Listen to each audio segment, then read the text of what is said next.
जदि किछि परिबा नाही आ कोन रोसई करबे भाबुछंती तेबे सोयाबीन बड़ीर ए तरकारी थरे बनै देखंतु देखिबे सोयाबीन बड़ीर ए तरकारी करे चिकन अंडा मटन सब किछि फीका लागिबो आ ए तरकारी जी भी थरे खाइबो आपनका प्रशंसा न करी रहि परिबो नाही। स्टार्ट करिबा आजिर रेसिपी। सेथिपई प्रथमे एटी मु ए किनारे मापिकी नेची गोटे किना सोयाबीन बड़ी बा मिल्क मेकर बड़ी बा केही केही याको मांस बड़ी बोली कहिथांती। तो ये सोयाबीन बड़ी रे हमें प्रथमे देदबा किछि गरम पानी आ गरम पानी देकी ताको कवर करी पाखापाखि 10 मिनिट पर्यंत बड़ी को फुलिबा पई छाडी दबा। सेते समय भितर आसंतु आमी गोटे मसला रेडी करि नबा। सेथिपई देखंतु मु गोटे ग्राइंडर जार भितरे दे दोची पाखापाखि 6 रु 7 पाखडा रसुण आधा इंच अदार चोपा को छड़ी ताको छोट छोट काटिकी दे देची। ता सहित छोट छोट चारटा कंचा लंका दे देची आ दे दोची गोटे सुखिला लंका। लंकार क्वांटिटी आपन के हिसाब रे आपन कम बेसी मध्य करि परिबे। ता सहित अल्प किछि पियाज को मध्य एकदम छोट छोट काटिकी दे दोची। एबे हम कोन करबा ना बिना पानी रे यार गोटे दरदरा पेस्ट बने की नै आसीबा। एई भली भाबरे दरदरा करी ग्राइंड करि सारिबा परे याको कोन करबा ना आमे साइड रे रखि नबा। एठी मोर लंका बिल्कुल भी राग नथिला सेति पई मु अधिक क्वांटिटी रे दउची। जदि छुआंक पई बनौथिबे तबे लंका कोठी स्किप मध्य करि परिबे। एपटे देखंतु सोयाबीन बड़ी को आमे जे गरम पानी रे भिजिबा पई छाडिथिले पाखापाखि 10 मिनिट परे मु लेट करी कि चेक करि नेउची आ देखि पारथिबे सब सोयाबीन बड़ी गुडा का साइज रे पूरा डबल हो जाईची आ केते सॉफ्ट हे गलानी। तो एबे हम कोन करिबा ना ए सोयाबीन बड़ी को ठंडा पानी रे 2 रु 3 थरा भला भाबरे धोई कि नै आसीबा आ तापरे सोयाबीन बड़ी रे जहा भी एक्स्ट्रा पानी थिबो सेटा को एम्ति हाथ सहायता रे चिपुडी की बाहर करि नबा आ सब बड़ी रु पानी गुडा का बाहर कर सला परे ताको गोटे प्लेट रे रखि नबा। ध्यान रखिबे जेमिति सोयाबीन बड़ी रे बिल्कुल भी पानी न रुहे। एबे हम कोन करिबा ना जे मसला को हम दरखंड करी ग्राइंड करी रखिथिले सेही मसला जार भितर ही हम चिपुडी की रखिथिबा सब सोयाबीन बड़ी को दे दबा। आ सोयाबीन बड़ी को दे सारिबा परे सेथिरे भी हमें पानी दबा नहीं बिना पानी रे ही ताको भल भाबरे ग्राइंड करके नै आसीबा। तो एटी देखि पारुथिबे सोयाबीन बड़ी को मु एई भली भाबरे ग्राइंड करके नै आसीछि जेमति कि सोयाबीन बड़ी रो बेसी बड़ बड़ खंड न थिबो किंबा सोयाबीन बड़ी आलू चकटा परि ही जाई न थिबो एमति हल्का हल्का टिके दर खंड थिबो एई भली भाबरे ही ग्राइंड करिवे जेमति कि देखि पारुथिबे चिकन कीमा परिका एटा देखा जाउछि। बिल्कुल एई भली भाबरे ही ग्राइंड करके नै आसीबा। तापरे एबे थमे दे देबा 2 रु 3 पिंच हळदी गुंड आधा छोटा चम्मच लूण बा स्वाद अनुसार लूण। एटी मु गोटे रु 2 पिंच दे दोची काश्मीरी लंका गुंड बास टिके कलर पई ता सहित आधा छोटा चम्मच दे दोची गरम मसला आ इथरे बाइंडिंग पई आमे दे देबा 2 बड़ चम्मच बेसन। आपण जदि अधिक क्वांटिटी रे सोयाबीन बड़ी नै दिबे तबे बेसन रो क्वांटिटी भी बढ़ाई की देबे। एथरे हमें बिल्कुल भी पानी दबा नहीं एम्ति ही सुखिला रे को भल भाबे मिसई नबा। पियाज एवं सोयाबीन बड़ी रे जहा भी अल्प टिके टिके पानी थिबो सेइते ही ए बेसन भल भाबरे गोई हि जिवो। बिल्कुल भी ते पानी दबार भूल करिवे नाही।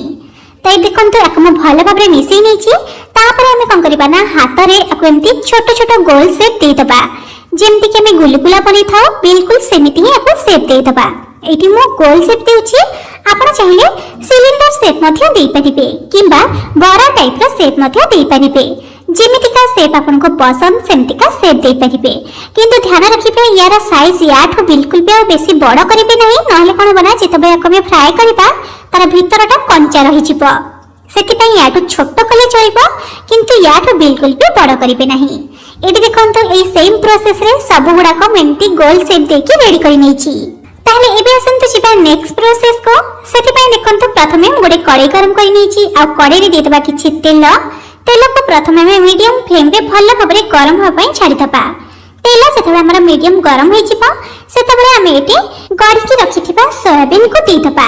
सोयाबीन को एमती गोटे गोटे करी दे दबा एका संगरे कड़ी बा पैन रे जेतिकी जगह हबा सेतिकी देबे। जेहेतु एठी मो अल्प क्वांटिटी रा बनेइथिली सेति पई गोटे भारी रे सब तक जगह हे गला। तो एमती दे साइबा परे प्रथमे गोटे पटा साइड कमे गोल्डन होबा पई छाडी दबा। आ जेतबे गोटे पटा साइड एमती भल भाबरे हल्का हल्का गोल्डन हे की छाणी हे जिवो तापर जेकी आपण उल्टी नबा आ चारि पटा साइड को भल भाबरे में गोल्डन करिबा। मझिरे मझिरे टिके एपट सेपट करि नउतिबे जहा द्वारा कि इक्वली भाबरे एटा फ्राई हे परिबो। आ ध्यान रखिबे छाणीबा समय रे याको मीडियम फ्लेम रे ही छाणीबे नहले कोन अपना जदि हम हाई फ्लेम रे छाणीबा ताले ऊपर तो गोल्डन हे जिवो किंतु भीतर गुडा को कंचा बा कादुआ रहि जिवो। त एडी देखि पारुथिबे याको मो मीडियम फ्लेम रे पाखापाखि 4 रु 5 मिनिट पर्यंत एपट सेपट करि छाणीबा परे चारि पटा साइड रे एटा भल भाबरे गोल्डन हे की छाणी हे गलानी। तो सब सोयाबीन कोफ्ता गुड़ाक आम छाणी गोटे प्लेट बा थाली रे रखी नबा आ कड़ाई रे जहाँ भी एक्स्ट्रा तेल अच्छी ताको आम काढ़ी नबा आ ग्रेवी ପାଇଁ जेतिकी तेल आवश्यक सेतिकी तेल ही कड़ाई रे रहबा ପାଇଁ देबा।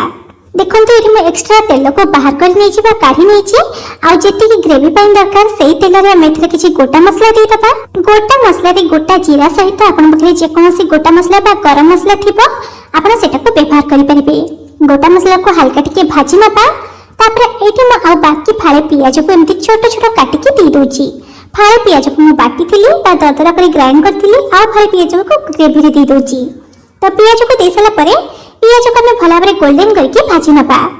तो एठी देखि पारुथिबे पियाज को किछि समय पर्यंत भाजीबा परे पियाज हमर केते भला भाबरे गोल्डन होके भाजी गलानी। ए स्टेज रे हम दे दबा आधा छोटा चम्मच लंका गुंड एठी म काश्मीरी लंका गुंड नेछि ता सहित गोटे रो 2 पीस दे दबा हळदी गुंड आधा छोटा चम्मच दे दबा धनिया गुंड आ भी दे दबा हम ग्रेवी ପାଇଁ जेतिकी लूण दरकार ता स्वाद अनुसार लूण दे दबा। कोफ्ता रे भी हम लूण देछि सेति ପାଇଁ ध्यान रखि कि थिबे। गुंड मसला को हम सब जगह भला भाबरे मिसै नबा तापर हम दे दबा 2 चम्मच अदा रसुण बटा को देकी ताको हम भला भाबरे कसी नबा जहा तरे कि अदा रसुण रा कंचा स्मेल ता कटि जिवो। अदा रसुण रा कंचा स्मेल कटि जिबा परे एठी देखंतु मु गोटे मीडियम साइज रा टमाटो को एकदम छोट छोट काटि के दे दोची। तो टमाटो को दे सारिबा परे टमाटो को मध्य में मसला संगे टिके भल भाबरे मिसै नबा आ टमाटो टिके जल्दी सिझी जीवा पई एथरे हम किछि पानी दे देबा।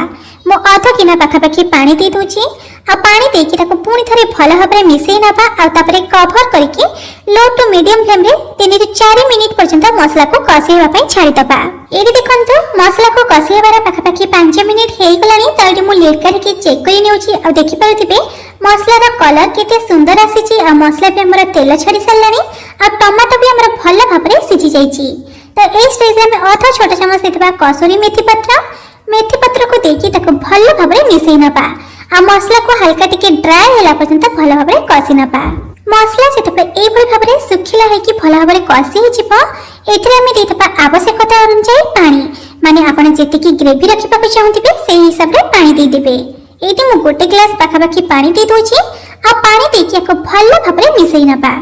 पानी को मिसै सला पर को पुणी थरे हम कवर करके मीडियम टू हाई फ्लेम रे पाखापाखी 2 ରୁ 3 मिनिट पर्यंत फुटै नबा।